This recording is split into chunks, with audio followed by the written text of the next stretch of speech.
Welcome to Blood in the Snow Radio, where we give you the latest news and interviews with the best in Canadian genre cinema. Here are your hosts, Robert Bellamy and Festival Director Kelly Michael Stewart.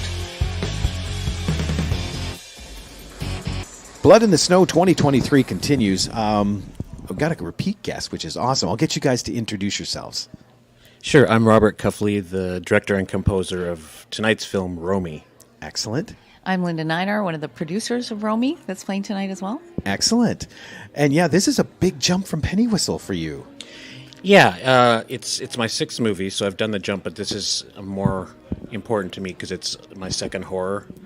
Now that I've kind of found my niche and found my people.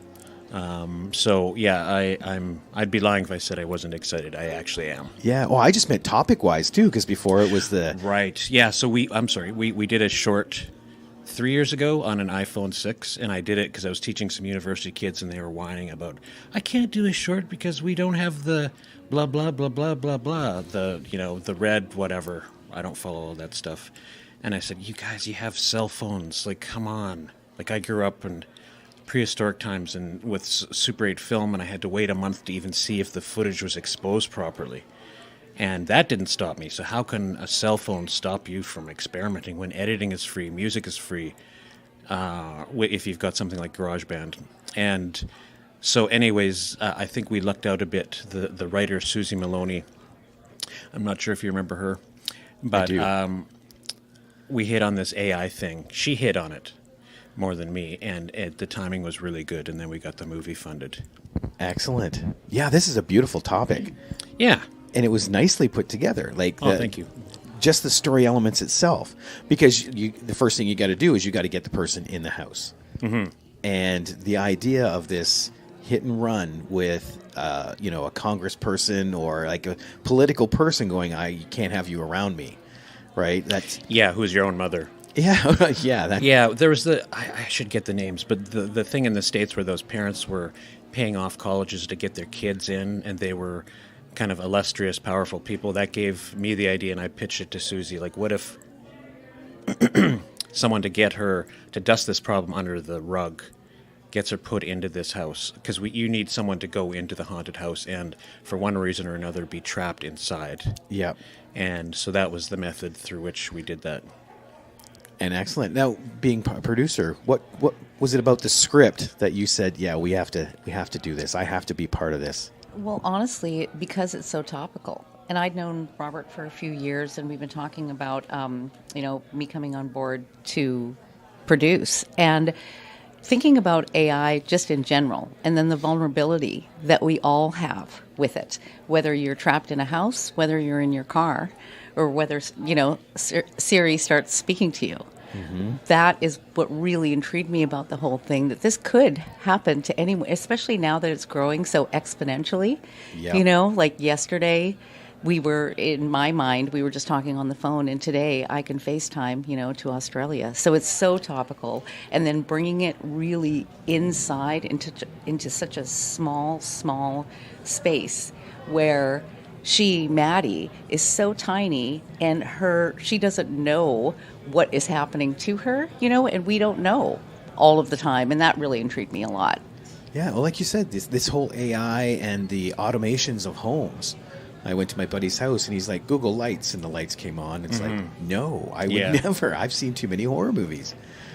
So, in fact, yeah, so it was tough to come up with, because this is supposedly supposed to be an advanced smart home, but what do you come up with that isn't already out there? So I started researching what is about to come out. And one thing we came up with was urine analysis, which is strange, but it's coming. So a toilet can analyze your urine or your other thing and tell you, hey, you've got diabetes on its way, or, and that's really fascinating, but equally invasive, right? Yeah. Especially if you're a young... she plays early 20s, I would say, right? Yeah. Mm-hmm. And you're on your own, and you're vulnerable, and you start to feel gaslit. Am I seeing things? Am I hearing things? Oh, it must be the AI. Never for a second acknowledging that there might be a supernatural presence involved. Well, that's just it. Like, really, you walk in, say Google Lights, and lights come on. That does seem supernatural just on the face. Totally. There's Yeah, that's computers true. behind it, but it's magic.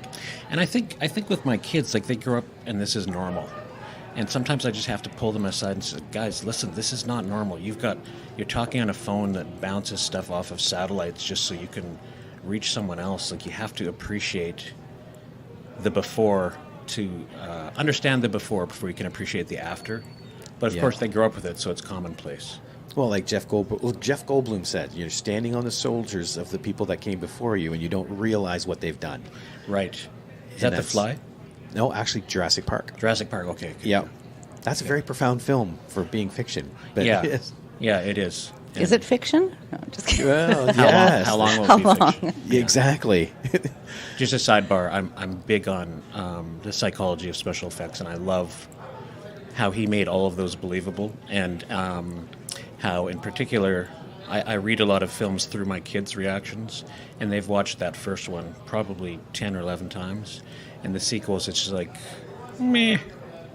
And the way he mixed touching physical props in a way to help you digest the believability of a CGI character is just so phenomenal.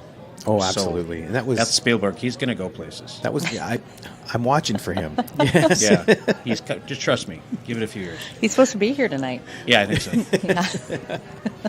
Heard about Romi. So with Romi, there was a lot of stuff in there that I noticed where not only do you know it's always listening, but it's also not listening, which I thought was a neat approach. What made you decide to go to the negative attention with your home automation? Well, without giving too much away, the forces that be, whether they're AI or supernatural, have to find a reason to keep her in the house. I'm struggling to not give away too much, but so there are times when Romi effectively says, can't hear you, like when she's having a panic attack and collapsing, and it just decides to not be helpful, which I think it's like when you ever really need Siri, she's like, I do not understand. And when you don't need her, she's like, donuts are on your immediate left. Like, yeah, at least that's my experience with it. No. So yeah, for a protagonist, you want to throw rocks at them. So this is when she really needs the AI's help. It's not there. So you have to see her tunnel her way out of it using her mind. But it was a cool, and I guess easy filming method to just not have it respond, which Yeah. I found interesting, because normally in any kind of movie like this style, it's always saying something or always responding, or whether it's negative or mean or whatever. But this one's just quiet, which to me adds to that level. Oh, total. I agree. Yeah. Like, what are you on? Or are you off? Yeah. I don't. You don't. I know you don't have like Siri stuff, do you, in your house? No, I don't No. have any of that, and that's why neither do another I. reason it freaked me out so much. But I do think it's funny where people come up to me and say, "Yeah, I'm definitely scared of that stuff learning too much about me." It's like, honey, that ship has It's left the dock. Like it knows everything already. Exactly. Everything. I was sitting talking to some friends about an editing program, and it wasn't an hour later, I'm on YouTube, and ads are coming up for Yeah. the editing suites that I was talking about. Yep, So 100%. It's always there. And the way that sneaks up on you is they do it very gradually. So if it happened overnight, you'd be upset. But the fact that it takes 18 months to kind of implement itself, I always think it's like the implementation of, I don't know if you're old enough to remember when they started playing commercials ahead of movies. I remember. And I think if people were immediately pissed off, as I am now, they would have stopped it. But because we gradually accepted it, it's now the norm. Even on my flight, I'm sidetracking here, to Toronto here, there's like 7 minutes of ads where you can't turn off the audio, and the screen is 4 inches from your face. Like, it's so invasive, and there's nothing you can do. Yeah, but you're right. In the theaters, there was one ad, boom, and then a couple years later, there's two ads. Yeah, it happens gradually. Yeah, and now it's 25 minutes before you get to the Literally, film. yeah, you're not worried about being late anymore. Yeah. Absolutely. You purposely show up 10 minutes after the start time so you can avoid all that. Super obnoxious. We're the frog in the water, right? Like Yeah. we're slowly, Yeah, that's a good point. we don't understand what's actually happening, because how can we? Yep. We can't even get our text right without autocorrect. Yeah. Exactly. So little things like that, to me, really shows what's out there. If we can't control our own phones, Yeah. what can we really control? And Who's controlling they're whom? getting smarter and able to control the thoughts of us. Because And we are not. We're relying Yeah. on other things, right? As opposed to exposing our own brains. how much technology did you rely on to make this film? Oh, tons. The most difficult thing was, I'm sure your listeners know the difference between practical and post effects, but we wanted there's a lot of screens in this, a lot of touching screens and tablets, and I wanted the actors to be able to physically see them, as opposed to say, okay, imagine that there's a game of Pong in the midst of happening. But so we were able to program some of those, but there was so much that we had to do in post-production, which was a complete nightmare, because we were a small budget, as most Canadian films. And so post took a little longer than we had hoped. But it eventually worked. And yeah, we're quite happy with it. Here, 1 second. There, just flip that one on. Thank you for joining us, Colin Shelton. Happy to be here. Colin is the lead producer of Romi, who just walked in very late. Yes, I'll get you to introduce yourself real quick. Not very late, just making sure the film is ready for tonight, sort of late. Okay. That's fair right. enough. Fair That's enough. right. He's fashionably late. Okay. So what made you sign on to this project? Well, Robert and I had done a film prior to this, Bright Hill Road, and it was great working together. Like I thought we made a good team. I thought the film we made was really well put together, and it was like, hey, let's do this again. And having the film based on such a successful short film meant that it already had some interest, and so that made it a little bit easier to push forward with it. What are the logistics on the production side of doing something like this, where it's all in a house, but it's a super advanced house? It's quite a long process to try and find the right location. We had a few that fell through, and then eventually, the house. I think it was actually a friend of Robert's that knew the owners, and so we approached them, and we were able to work out a deal to be in there. But I think for them, just kind of being part of a movie was exciting, and also they were looking to sell the house, and so I think they were kind of excited about the prospect of having some promotion on the house that no other house really has. So. Well, yeah, adds to, featured in the film, you can now own it. Yep.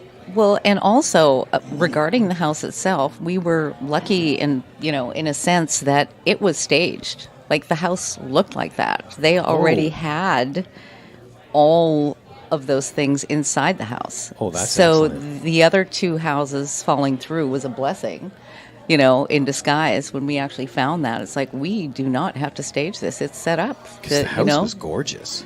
It is. The one scene I'm curious on, though, was the birds. There's a scene where a few of them hit the glass. How was that to prep and actually shoot?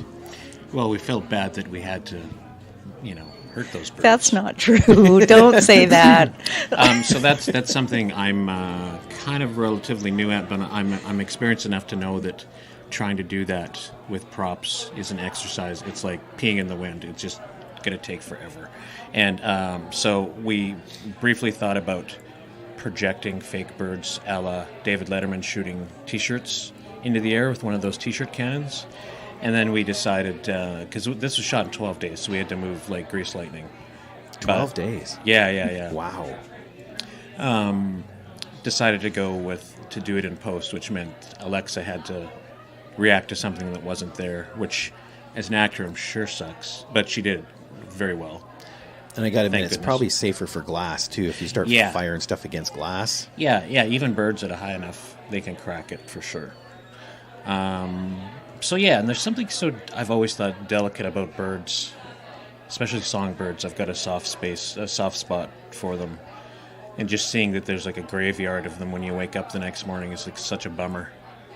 No, it would be. Yeah, Because you're right, it's the fragileness of them. yeah. Was that always part of the script, or was this something you added once you saw the environment? Can you remember? It was pretty early on that was in there. Okay. And to be honest, it's kind of a trope. I get that. But I may have resisted it at first, but it seems to work so well. Well, and that's why I wondered if it was elemental. Like when you got in, you saw what you had, it was added, because that glass wall is exactly what you need for that scene. Yeah. Well, I wanted the location to be like like a fish tank, so anyone can see in to increase her vulnerability, which I think worked because she's like a tiny specimen in a big white and black lab. And being observed by who knows how many cameras, and that really helps sell how vulnerable she is. And Alexa's also a slight woman, and she's young, and she's just had something terrible happen to her, so everything adds up to being, in a very precariously vulnerable position where she has to, by the end, she's really, fought a couple rounds and come out with a TKO, I guess. And is still on her feet. So, yeah, she's a final girl. And I have to ask, you said Alexa. Was that the actor's name? Yeah, Alexa Barajas. Oh, okay. Yeah, she's from the show The Flash and more recently Yellow Jackets. It's just interesting. In a movie about AI, your main actress is named Alexa. That's why I cast her. Yeah. Don't know if you can act, but your name works. Yeah, no, I'm teasing. I had to have someone point out the irony of that to me. But because it just didn't occur to me. But yeah, weird, hey? There was a Siri that also... Oh, no, really? No. Oh, this would have been awesome. Yeah. So now, back production-wise, too, was there any hurdles that you guys, once you saw his script, you're looking at this script going, I don't know if we can do this? Well, the house was a big one. Yeah. Because you can't just, borrow someone's bungalow. Like, it needs to be something spectacular. And then also just the technology element. There's a lot of screens that are displaying stuff that, needed to, play at a particular time. I had worked on another project where we tried to do all screen replacement, and it ended up being a bit of a nightmare in post. So this time we want to do as much in camera as possible. Well, it's funny, we just went for a QC, and they flagged some of the screens as the tracking being off. I'm like, there's no tracking. That was on the screen. Like, I don't know what you're seeing there, but it's not a mistake. So yeah, a lot of it was done, and which took a little bit of extra time in shooting, but saved us a lot of time in post. Yeah, I was just going to say, because sometimes I get the whole practicality, but wouldn't you find certain camera angles, or depending on where lights are, it would glare and it would cause reflection? Issues? Yeah, huge. So there was a lot of ducking from the crew, and I think some erasing of reflections, but it wasn't that bad. It just kind of, everyone had to be on high alert. I see you, especially the tall boom people. And I guess it's easier to go in and erase a few people than 100% of all the plates had to be screened in. Yeah. It's pretty crazy how easy, not to say it's simple, but some of that is within the consumer's reach without being a VFX artist that you can do. Like, I even helped, and I'm by no means a VFX artist, just with some very basic stuff. Colin did some as well, and then we had a couple proper VFX people that helped us with green screen and more in-depth composites, that sort of thing. But then again, I like shadows. I find that the most effective, as opposed to, like, I'm sure you've heard this 1,000 times, but in Signs, I love the movie Signs, but there's a big letdown when you see the creature at the end. Because it's like, I would rather have this play in the theater of my mind, and as soon as I see it, it's, oh, really? Really? Shit. Yeah. So we tried to use that to our advantage.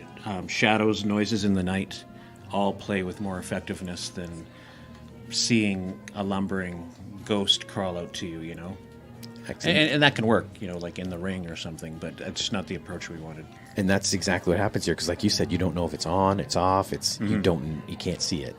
Which is brilliant. Well, guys, thank you so much, and congratulations on the film. Thank you. Thank you so much. I expect a lot, because it's an amazing film.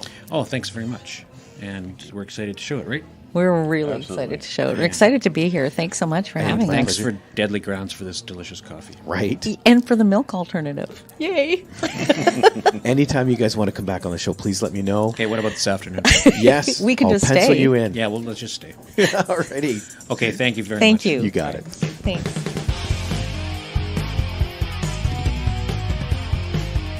Join us next time for Blood in the Snow Radio. Bits Radio is a production of Three Evil Cats Productions in association with the Blood in the Snow Canadian Film Festival.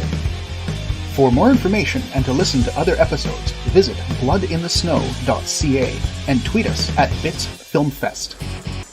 Music by Jan Gorman, produced and edited by Kelly Michael Stewart. I'm Eduardo Correa Lima. Till next